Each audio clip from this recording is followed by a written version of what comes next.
Hello everyone.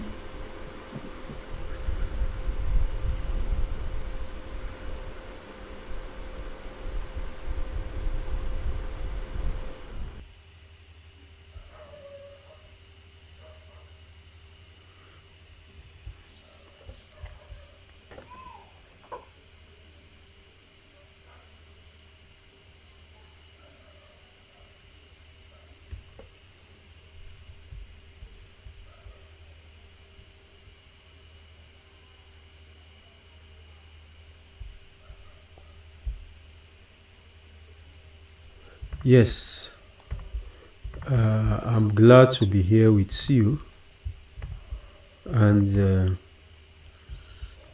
the book we are reading is the newly launched book of Babangida, A Journey in Service.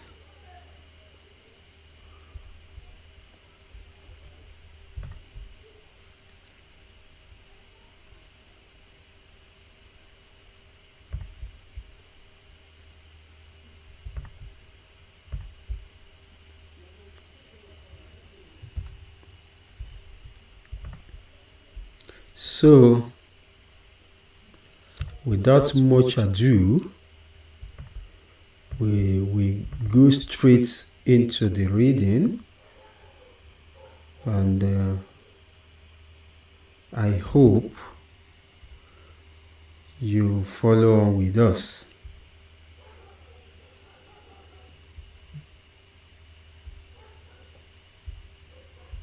So, thank you for joining in. The author of the book, of course, it is an autobiography, and is a memoir that documents the life of General Ibrahim Babangida, and we are happy that we have access to this book so that book lovers like you can also get to read the book with us. And that is why this is just a special edition of our program. As you know that our platforms are dedicated to books, basically for book lovers. The book was forward by General Yakubu Gowon, and then also to our fallen heroes, my comrades in arms, who fought gallantly to protect the unity of Nigeria, 1948 to December 27, 2009. Now let's look at the life of Babangida. Most of us, we know him, because for the younger generation, who is Babangida? Babangida was born in Minna, Niger State, on August 17, 1941. After attending Bida Secondary School between 1957 and 1962, with such classmates as Abdusalami Abubakar, Muhammad Megoro, Sani Bello, Garuba Juba, Gado Nasco, and Muhammad Sani Sami. He joined the Nigerian Army on December 10, 1962, when he attended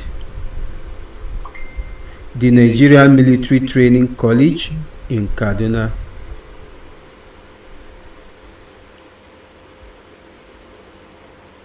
Excuse me.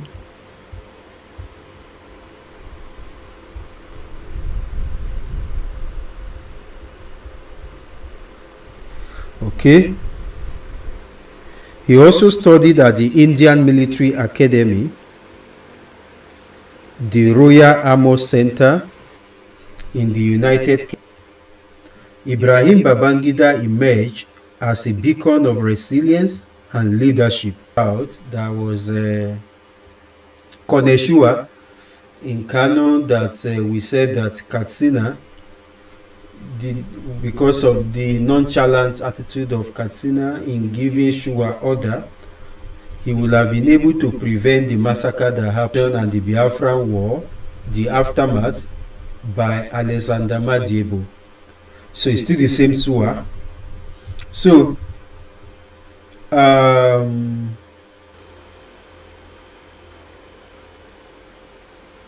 okay, he commanded the 44th Infantry Battalion, showcasing his strategic prowess.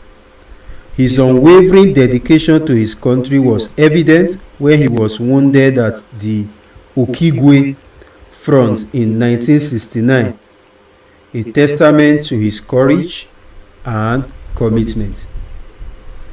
After the military coup that replaced the civilian government of Shehu Shagari with a military regime led by Major General Muhammadu Buhari, Ibrahim Babangida assumed the role of Chief of Army Staff. However, he became increasingly dissatisfied with the Buhari government's policies as the military president. Confronted with the daunting task of addressing the economic and social challenges that had plagued previous governments, Babangida emerged with the International Monetary Fund and accepted World Bank loans, leading to the devaluation of the Naira. To mitigate the impact of these new economic policies at the grassroots level, he introduced measures such as MAMSA and the People's Bank. He spearheaded the creation of 13 new states of the Federation, a testament to his commitment to inclusive governance. Hey. On the political front, he created two main political parties, the National Republican Convention (NRC) and the Social Democratic Party (SDP), to promote a two-party system and democratic governance. However, his pledge to return Nigeria to a civilian government was not realized. Following the controversial annulment of the presidential elections, which Moshood Abiola of the SDP appeared to have won.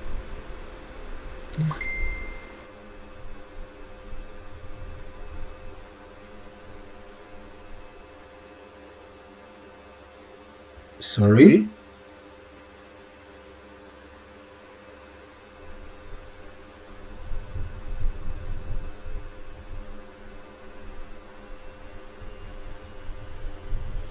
In the wake of ensuring civil unrest and pressure from various factions, Babangida decided to step down from the government, paving the way for an interim government headed by Ernest Shonekan.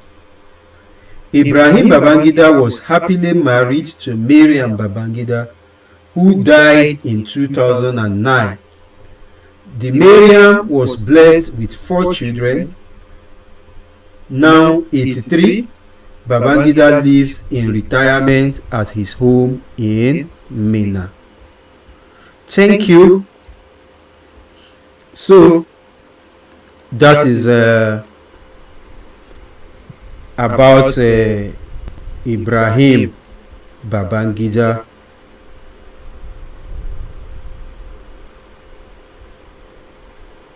That is about Ibrahim Babangida.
So thank you. We will continue now.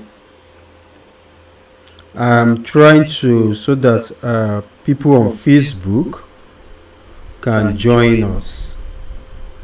So also click and join us.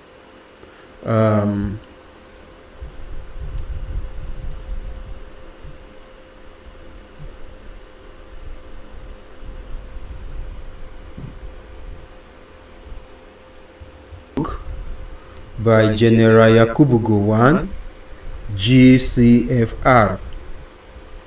The courage to look back. It is one thing to be lucky to have the opportunity to lead one's country. It is a different thing to summon the courage to use the opportunity of leadership to change the landscape of society in many fundamental ways. Few leaders have the luck to do both and then live to tell the story firsthand for the benefit of posterity. Former military president General Ibrahim Babangida has had the distinction of doing all these things with all of us as living witness. It is therefore my great pleasure and honor to be invited to add a few words as a forward to this unique and much awaited book. I am proud to have witnessed much of General Babangida's journey in service and his professional and political career. I have known Ibrahim since his days as a young officer. At some point, I was so impressed by his intellect and outstanding professionalism that he almost became my aide-de-camp. That story belongs elsewhere, and I will leave him to tell it for the benefit of others who did not have the privilege of proximity to our careers. I can assert with pride that General Babangida was arguably one of the most remarkable military officers this country is blessed with. Brilliant but unassuming, gifted but sociable, a natural leader but also a devoted follower. Ibrahim was destined for great things. It did not come as a surprise when it pleased God to elevate him to the summit of political leadership in our country's days of military rule. In the post-Civil War period, his tenure in office is easily the most remarkable in the lineup of military leaders that our nation has witnessed. I say this without equivocation for so many reasons. And a gentleman in the finest tradition. At the same time, he had unusual political sophistication and savvy, which enabled him to freely navigate the complex world of politics without losing grips of his command and control of the military establishment. He was proud of his military background, just as the military institution remained proud of his achievements in the political management of the nation. General Babangida's strongest appeal is his love for the nation. A man of impeccable patriotism and unfailing love for compatriots, General Babangida felt at home all over the country. He was an active combatant, but came out of the war with no bitterness. Most importantly, his empathy is unmatched. Hence, he tried to touch the economic, political, and social aspects of the nation's life with far-reaching reforms. Naturally, his courageous effort to transform the nation's economy through self-reliance did not go down well with some vested interests. Even more contentious was his far-reaching political program. He was not content with presiding over a military administration, but cared deeply about the democratic political dispensation that will succeed his tenure. Therefore,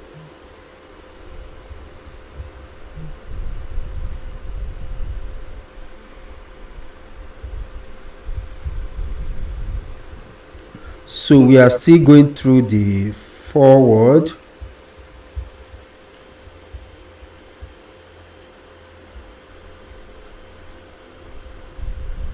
Sorry.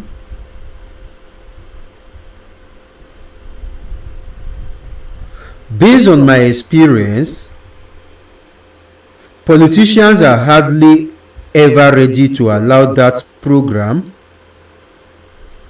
to proceed unhindered whenever the military is in power and undertakes to hand over power according to a transition program. Professional politicians always have a way of writing themselves and their interests into every military and political transition program.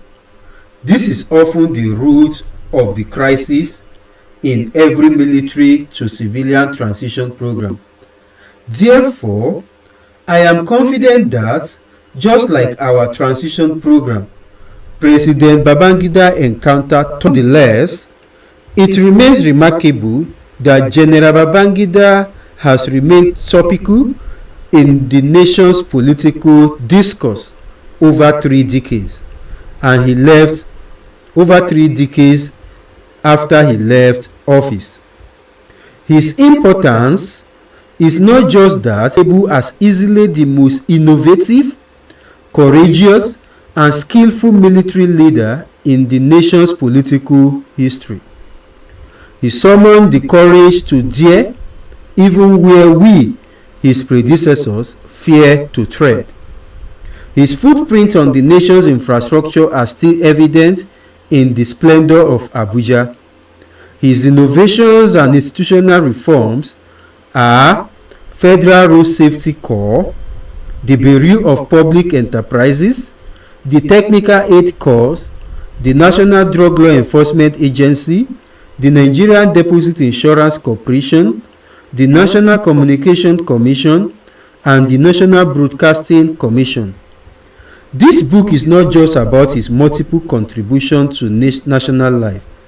He is on record already as Nigeria's most documented leader. This life story started privately and modestly and later became public and historically consequential.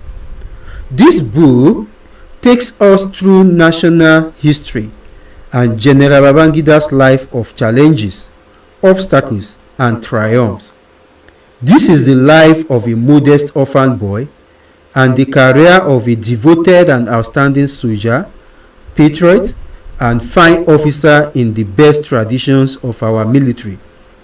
Above all, this book is the testimony of a statesman.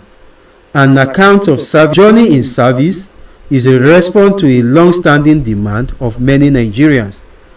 Given the monumental and historical changes that General Babangida presided over, it is only natural that many Nigerians of different generations would be eager to learn firsthand the motivations, the actual events, and the reason behind these far-reaching policies, decisions, and events, some of which shook this nation to its very foundation.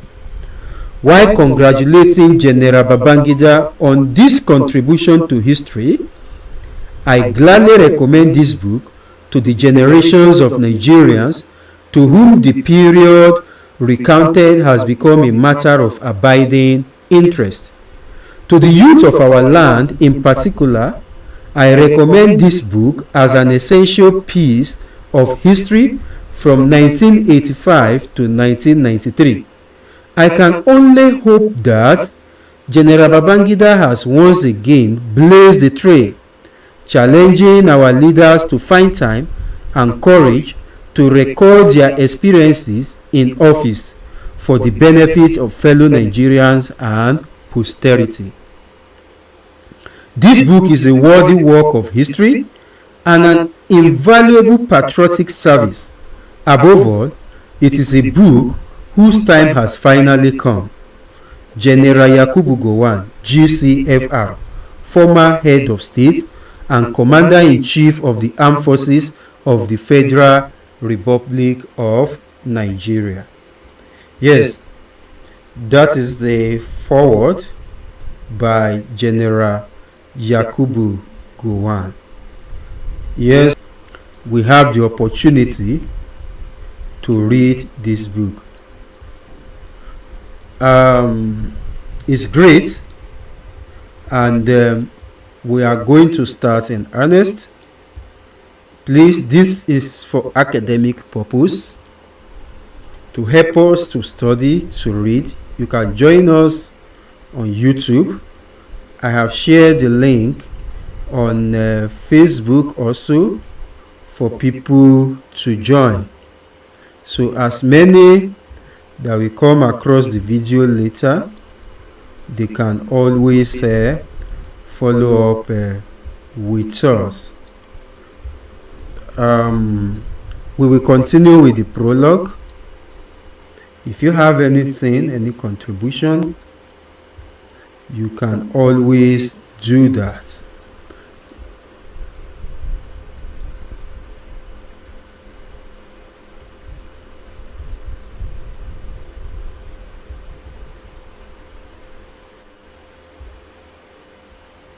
So, we can now continue right away. Prologue. Over 3 decades have passed, though I have been out of former office for the year round the clock. For those in my generation and those immediately after us, especially the privileged few who have held position of responsibility, the Nigerian journey is a labor of love, a privilege to serve our patrimony. Even after it ends, its aftermath and consequences remain with us, sometimes for life. I embrace this fate with complete confidence and as a patriotic responsibility. Since we left office, the desire to share recollection of my national service days has persisted. Family members have been insisted in their polite reminders. Friends and compatriots have kept asking me to share my recollections. Associates and curious Nigerians have demanded that I tell my side of the story. People have asked that I share the high points of my national journey to benefit posterity. I have granted the most media interviews of all former Nigerian leaders. This book may disappoint those whose eagerness for my memoirs is driven by curiosity about the more dramatic moments of our tenure. This is not a book about finding blame, inventing excuses, or whitewashing known facts. I have no separate story to tell solely about the drama of state affairs under my watch. We live in a country where primary uninformed commentators are often the final judges about events they know little about. But because I had the honor to lead a chapter in our national journey, my brief encounter with authority and responsibility may interest those with fair mind. I have allowed time to pass. 3 decades is a generous allowance. It was necessary to allow a cooling off period so that the generation that witnessed our days in office would have had time to reflect, to experience other administrations, and be in a position to situate our contributions correctly and early 30s to relate to our tenure as part of national history. I believe our youth should be allowed to make their own judgment about the various stages of our national history. That process has begun, especially from what I see now on social and legacy media platforms. My belief in the ultimate verdict of history is starting to manifest, and we wrestle with the same issues of nation building that engaged my colleagues and me more than 30 years ago. This book, strictly speaking, is not the memoirs of the Babangida years in office that many have been expecting. It is not a treatise on the more sensational subject that our public has been led to define as our main milestone. Instead, it is a personal narrative of my Nigerian journey. I retell here the outline of my path through a life of normal childhood, school days, military training, and a career path in the military that history compared to lead me to the apex of national service as President and Commander-in-Chief. My Nigerian journey is like no other because it has been an odyssey of encounters with the unexpected. Even the most normal journey through life is a network. It connects many people, friends, associates, classmates, schoolmates, professional colleagues, and even family. No life is lived in isolation. In a sense, this book is a lasting tribute to all those friends, family, compatriots, and colleagues I encountered along the way and whose life contributed to the person I became. Even less isolated is life in public service in a leadership position. This book is a testimony to a life lived in providence and in the company of others with whom our paths crossed. During my Nigerian journey, I led our country in a direction dictated by the challenges of national and world history at the time. My colleague and I defined Nigeria's mission as we saw fit. As a military leader in a political role, my colleagues and I acted in the best interest of the nation and its people at the time. Nothing has altered my fundamental beliefs and conviction about Nigeria's essence and mission in the last 32 years. I believe in the free spirit of the Nigerian. I believe in the unity, diverse strength, and multiculturalism of Nigeria. I believe that Nigeria is a beacon of stability and prosperity for the black man. Above all, I believe in a fair Nigeria with equal access to available opportunities. I believe in a nation where honest hard work can transform individual fortune to the highest point of achievement. If you ask me again, I will say repeatedly that the defining creed of Nigeria should be justice and freedom. Over the years, memory has dimmed and recollection may have lost acuity, but my recollection of the basic outline of my journey remains precise. Therefore, the persons I mention or invoke here may not be on the definitive list. In my role as president, a sense of collective responsibility was uppermost. We devolve authority but never ultimate responsibility. Because my presidency's guiding vision was essentially mine, I take ultimate responsibility for whatever successes we achieve and for whatever mishap proved unavoidable. The path of leadership is undulating. The ups and downs of humans' action are the stuff that history is made of. No regime is immune from the inevitability. I hope our modest contribution will remain a legacy for future generation. Ibrahim. In Nigeria, I believe, Ibrahim B. Babangida, GCFR. Before we continue, just a quick check to be sure that the people online can hear and we have the best audio.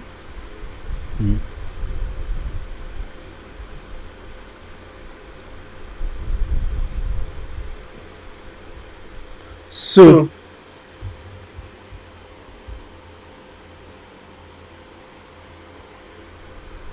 we will now continue, since we've been able to ascertain that we have people that people could hear us. So let us go on with our reading.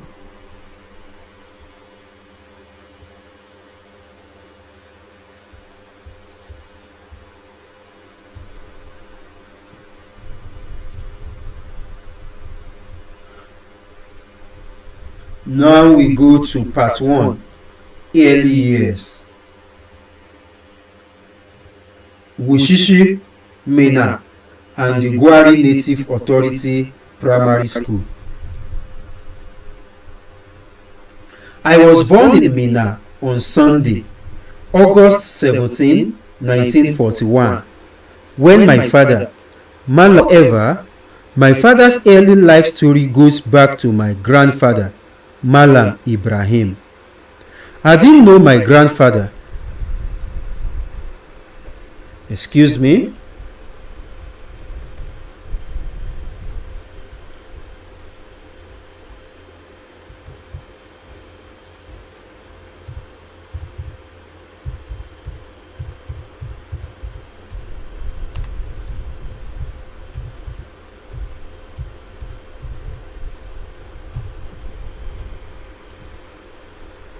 Yes, I didn't know my grandfather because he had passed away before I was born.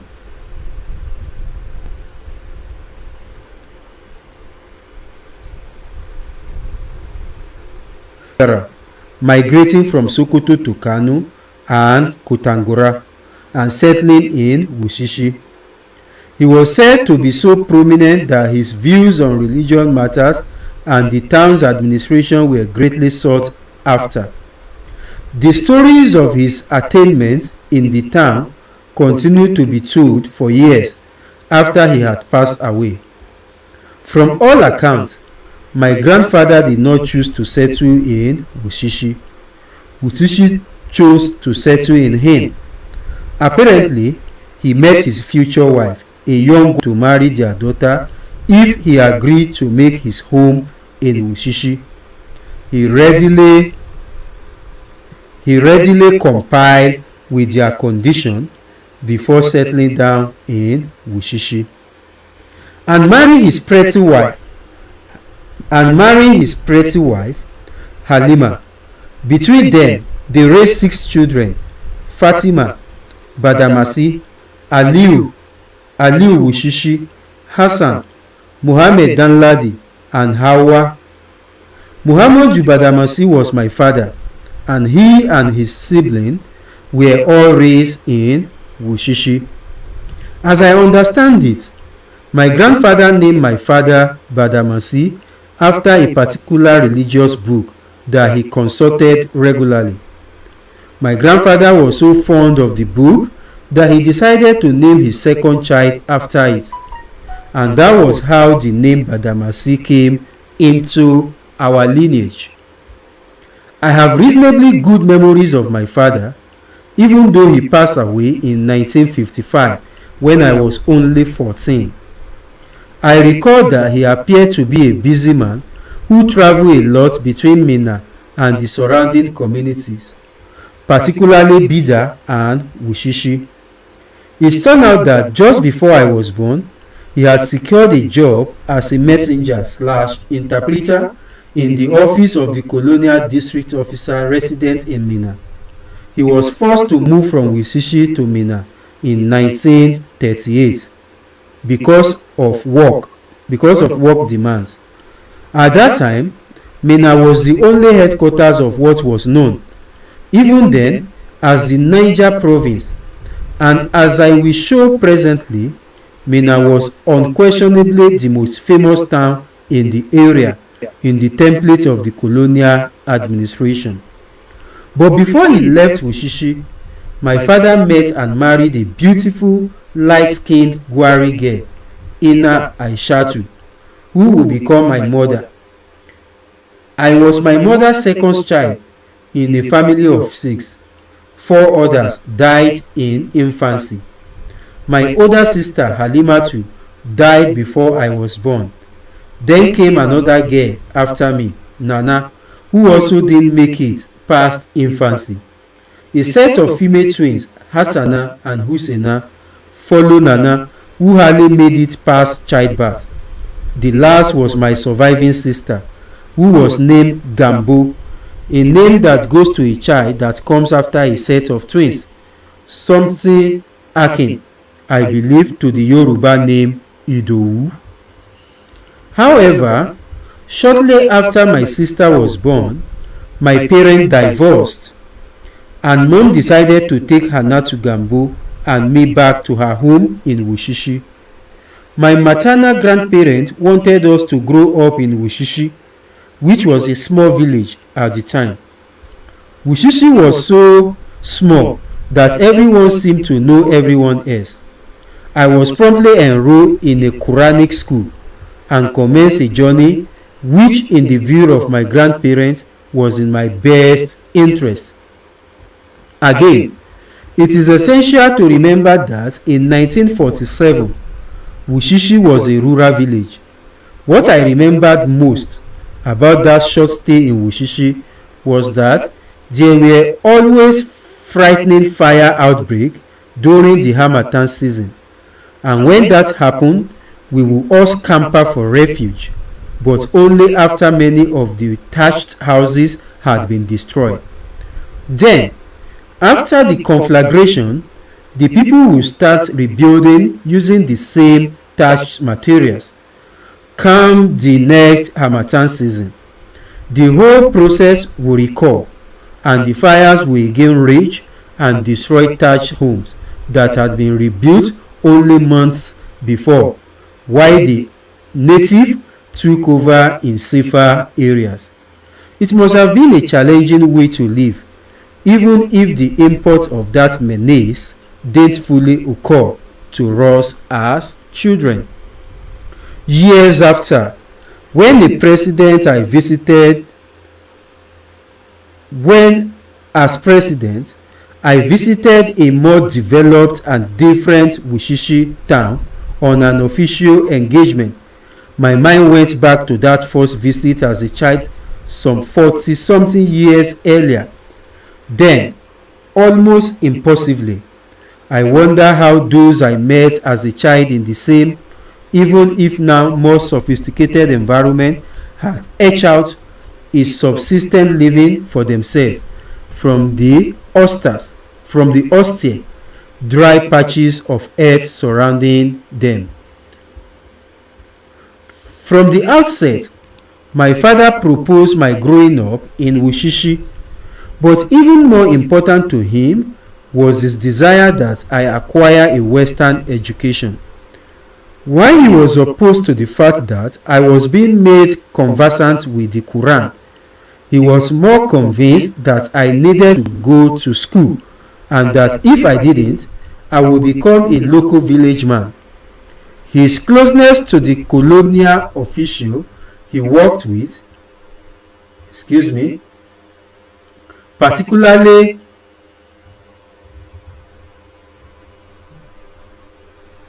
of Western education. The arguments between my father on the one hand and my mother and maternal grandparents on the other went on for months. Finally, my father got his way and took Hanatu Gambo and Maybach was born there, but also because some of the lessons I learned there as a child helped to define my person. Minna's history reinforces its status as one of the most important towns of ancient and modern Nigeria. According to archaeological data, its long history goes back to early settlement between 37,000 and 47,000 years ago. Its indigenous dwellers were the Gbai, corruptly pronounced as Gbari, by their neighbors, the Nopes, and Gwari by the Hausas. Some historians believe the Gwaris migrated from northeastern Nigeria, possibly around Borno or Zaria, but there is no doubt how the town Minna got its name. In their formative years of the settlement, the indigenous people, the Gwaris, had the tradition of marking the new year by quenching all fires in every household. Then the elders would bring fire from the village of Bogi and offered for a good harvest and a successful year. That was how the town got its name, which comes from the Gwari word mi, meaning distribute or spread, and na, which means fire, that is Minna, meaning the distribution of fire. Somewhere along the way, the British colonialists added the extra N to the name to give us Minna. However, modern Minna owes its establishment to British colonial rule. Before British rule, many of the towns of present-day Niger State, Zungeru, Minna, Kotangora, Baro, Badegi, and even Suleja belonged to the Gwari people. But following the 1810 conquest of Sheikh Usman Dan Fodio, much of what is today's northern Nigeria came under the Sokoto Caliphate. Shortly afterwards, one of Sokoto Empire's most renowned commanders, Umaru Nagwamase, sometimes referred to as Dodon Gwari, the terror of the Gwaris, grandson of Sheikh Usman Dan Fodio and son of the 5th Sultan Amadu Atiku, was said to have annexed much of the territory known today as Niger State to Sokoto. Then in the early 19th century, the British came and changed the socio-political and cultural map of the area under the guise of fictitious bonds led to the annexation of northern Nigeria. On January 1st, 1900, Frederick Lugard hosted the Union Jack in Lokoja and formally proclaimed British rule over northern Nigeria by 1903. Lugard and his troops had overrun the entire caliphate, starting with Bida and Kotangora. But the British went further. In 1905, they merged the Gwari town of Boso, Paita Shata, Mekunkele, Gurusu, and Paiko into what came to be known as the Minna Division. This merger of Gwari town was, it turned out, for purely British economic interests. For instance, in 1907, Lugard, urged on by the British Cotton Growing Association, commenced the construction of a narrow single-track gauge railway line with a speed of 12 miles per hour from Baro to Bida, Zungeru, and Zaria for the easy evacuation of cotton from the area. That railway line was completed in 1911. By 1912, the colonial government built another rail line linking Jeba with Minna along the Lagos railway line to Kano. These economic activities elevated Minna's status to a provincial headquarters, and further of Minna were artisans and workers on the Baro railway line. Minna had become such a growing metropolis that the 1910 census of the town showed that Minna had a population of more non-indigenous than indigens as early as the period under review with the following figures: Gwari 5%, Nupe 17.7%, Hausa Fulani 31.1%, Yoruba 11.9%, and others 34.3%. After further administrative rearrangement between 1912 and 1924, Minna regained its status as the provincial headquarters of Niger Province and remained so until 1970, when the provincial arrangement was scrapped. As I stated earlier, one of the beneficiaries of the rapid development at that time was my father, who quickly became an interpreter/liaison to the colonial authority just before 1939. By the time I was born in 1941, Minna, that erstwhile small Gwari settlement on a hill, had been transformed into an important economic, administrative, and political hub for British colonial rule. Minna remained in the complete focus of the British for many years after. In 1930, officer in Minna, Mr. Nesbitt Harris, salaried overseer, responsible to the town council for the collection of taxes. Incidentally, 2 of these 6 wards, Kwangila and Makira, were headed by Yorubas, Mr. Peter Animosanya and Mr. J.L. Musadomi, respectively. The other 4 wards were Sabon Gweri under Malam Aliu Bosu, Catering Gweri under Joseph Shehu, with Usman Shehu as head of the Nasarawa ward, and Limawa ward under Adamu Gajere. This reorganization of Minna ultimately led to the British approving the selection of Ahmadu Bahago as the chief of Minna in 1949. In his study of the development of Minna, Dr. Ibrahim Salihu quotes the relevant portions of the memorandum to the Chief Commissioner of Northern Nigeria that led to the choice of Alhaji Ahmadu Bahago. It will be preferable to consideration be given to Malam Ahmadu Bahago, Chief Scribe, Central Office, son of the President of Gwari Federation, the district head of Kuta, who speak and write English and has had the advantage of British Council course in the United Kingdom. Alhaji Ahmadu Bahago would, of course, become the first emir of Minna. The idea of a chief was not alien to the indigenous people of Minna. Minna may not have had an emir, but it always had a chief, which the British may not have recognized following the annexation of northern Nigeria.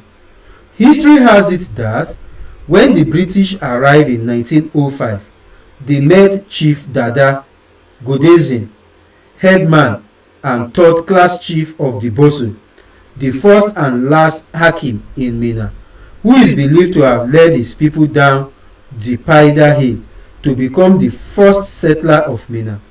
Some people believe that Dada Godeyize was a progenitor of Alhaji Ahmadu Bahago. One of the exciting events of my childhood was the coronation of Alhaji Ahmadu Bahago as the first emir of that friend and someone who would later play a key role in my life. I was 9 years old, but the memories of that colorful event remain as vivid today as they were then. There was dancing and jubilation everywhere. Some major streets were decorated with shades of Union Jack red, white, blue, some street buntings made from the flag colors now worn at the edges, hung from small windows of mud building and other discarded street pole. I remember loud drumming and impromptu street parties where free food appeared to have been served. This was the first time I had seen anything quite like this, and my memories here may be free, but there was a procession of the newly turbaned emir from one part of the town to another part. It was such fun that I wish it would never end. I will later learn that the installation ceremony had an even more political dimension than we did see as children. In his historical account of the installation, Dr. Salihu said, during the installation, people residing in Mina, belonging to different ethnic backgrounds, witnessed and rejoiced with the ceremony, thus signifying the candidate's acceptance by both settlers and natives. The only other childhood memory that matches this event in excitement happened to me one early morning in 1946. I was only 5. World War II had ended in 1945. A Nigerian combatant who had participated in the Allied campaign started returning home. Of course, I didn't know anything about the war then, even though we had picked up fancy little tales from our adult neighbors about Hitler's war. But the sight that I experienced as a child on that day, on that early morning of these returning servicemen, all decked out in their dark olive drab khaki uniform and sewn on cloth beds, and their worn-out boots and oversized pit helmet, also known as safari helmet, is one that I have never forgotten. As they proudly marched into town, some people who had evaded conscription fearfully took to their heels. I will later learn that this was for fear of consequences. Others cheered, clapped, and waved at them. The servicemen, bemused and barely acknowledging the sparse crowd of bystanders, just marched on.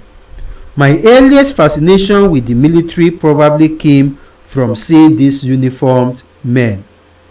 The import of that 1946 experience and its significance within the context of the world's service to country will only be more apparent many years after, when, as a young cadet in training at the Nigerian Military Training College, NMTC, I learned a few things about World War II. I will learn that as of May 1st, 1945, just months before the war ended, some 184,000 Nigerian soldiers, cooks, servants, signalers, clerks, and even medical personnel, others serve as courageous combatants in such distant theaters of operation as Burma, India, East Africa, and the Middle East.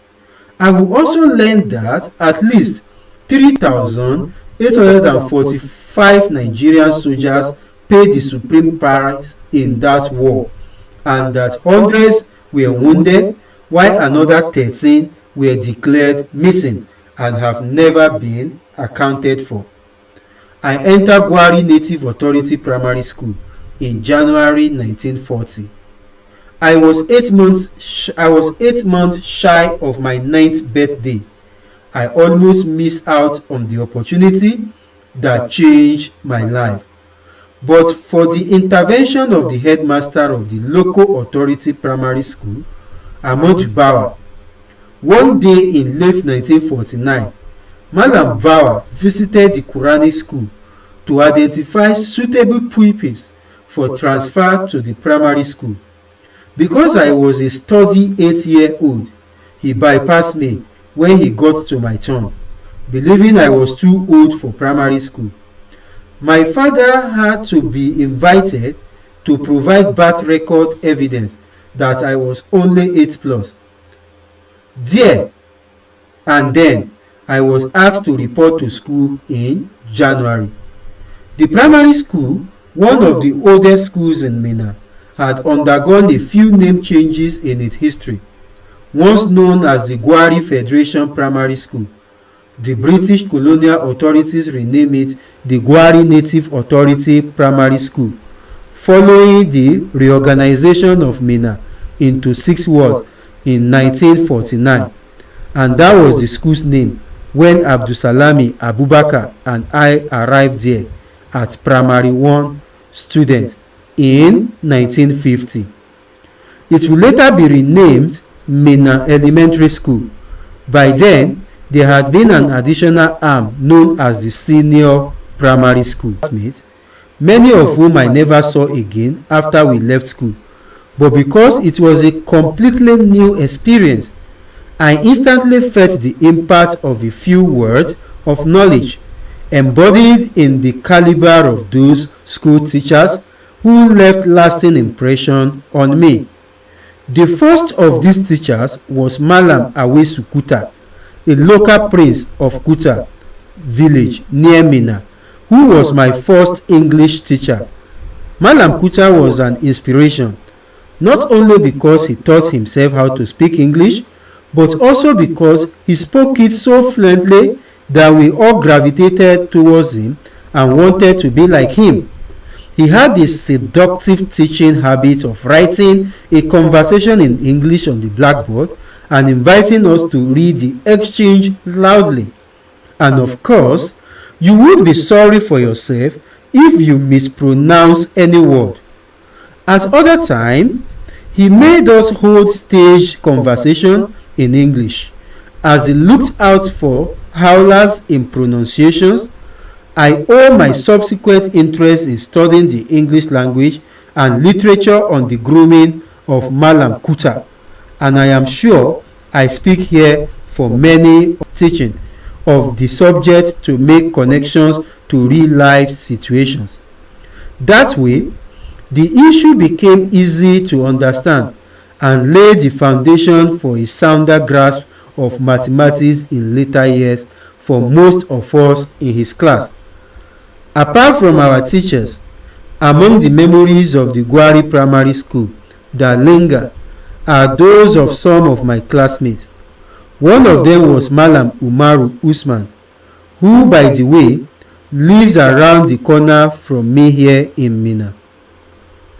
We had a nickname for him, Baba Sango, essentially because he had a rough palm.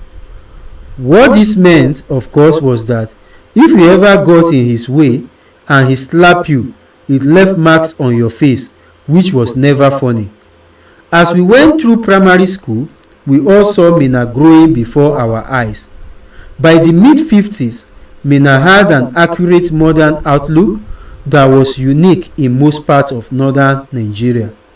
The streets were well laid out, and the different neighborhoods that had sprung up were populated by a cross-section of Nigerians from other parts of the country who had been attracted to Minna, presumably for economic reasons, and suddenly the town started to wear a new look, thanks to the taxes collected following the reorganization of the town in 1950.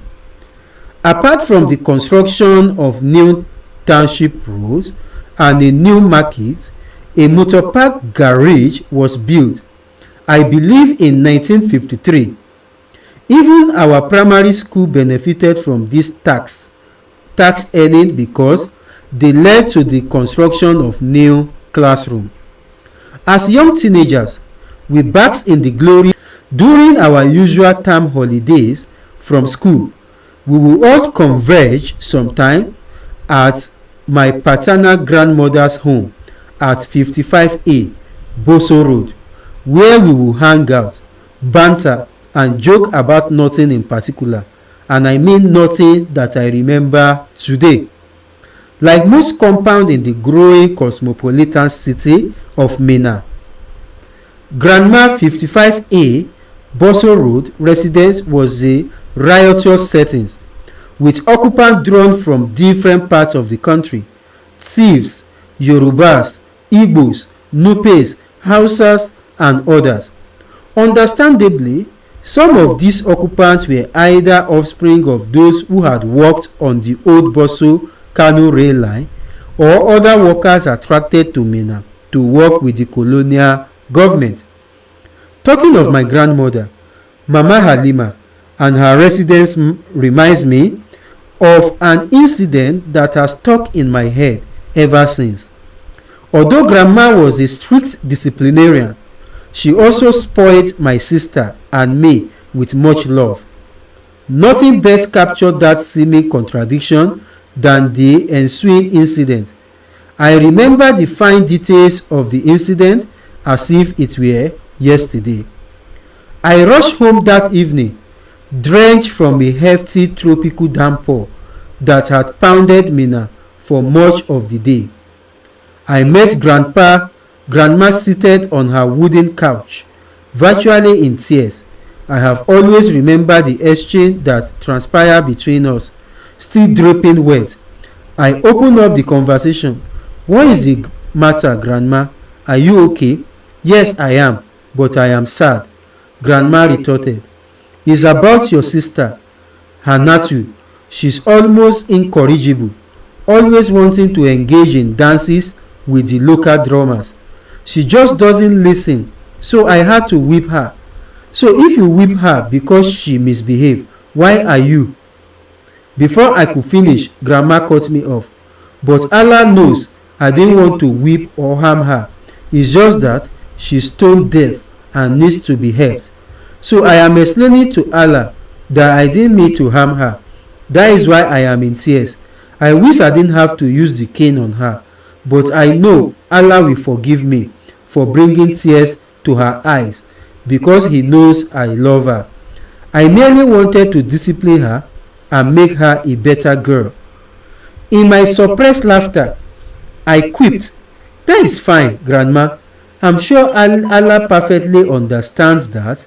You shouldn't cry for striving to make your granddaughter a good girl." That was Grandma Halima for you. In one breath, firm, and another breath as soft as a smile. She was immensely kind to Hanatu and me.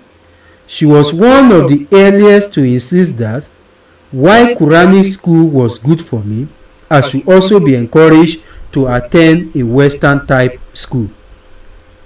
Even in the childlike innocence of those years, my classmates and I knew or wished we could go beyond primary school. I don't remember now if we discussed this in our spare time, but somehow we all assumed that the next logical stage was high school. It would be fair to say that we owe that sense of wishing to be something more than mere primary school pass out to our teachers who collectively inspire us. Then, suddenly, my life took a hit with my father's death in Kotangora in 1955. He had been unwell for a while, and in the end, he succumbed to his illness. It was a significant turning point in my life. I was only 14, and now an orphan in the devastation of the moment that engulfed my life. I flirted with the idea of joining the Nigerian military school, Zaria, then known as the Boys' Company of Nigeria, but my uncles refused, saying I was too young to join the army. Suddenly, almost as if on cue, my uncles and my father's many friends rallied around me to ensure I received all the support I needed. As I said earlier, one of my father's many friends was the late Emir of Minna, Alhaji Amodu Bahago, who was particularly interested in my welfare. The other friend of my father who stands out in my headmaster is my headmaster, Amodu Bawa, who got me into primary school in the first place. Following my father's death, Amodu Bawa took it upon himself to prepare me for high school. Before I knew it, I got admitted into one of northern Nigeria's oldest Western style secondary schools, the Provincial Secondary School, Bida, founded in 1912, second only to the Al-Huda College in Zaria, founded in 1910. The two earlier secondary schools in northern Nigeria, Government Secondary School Ilorin 1912 and Government College Katsina Ala 1914, came later. Even the famous Barewa College Zaria would come much later in 1921. We have now come to the end of chapter 1. So we will now call it a day. Tomorrow we will continue with this book, A Journey in Service, an autobiography. So for those of you that have not had access to the book that was launched on Thursday, you can always follow on with the reading. The essence of this platform is basically for academic purpose, that we should engage with our history. Thank you for joining. We will now call it a day. See you some other time.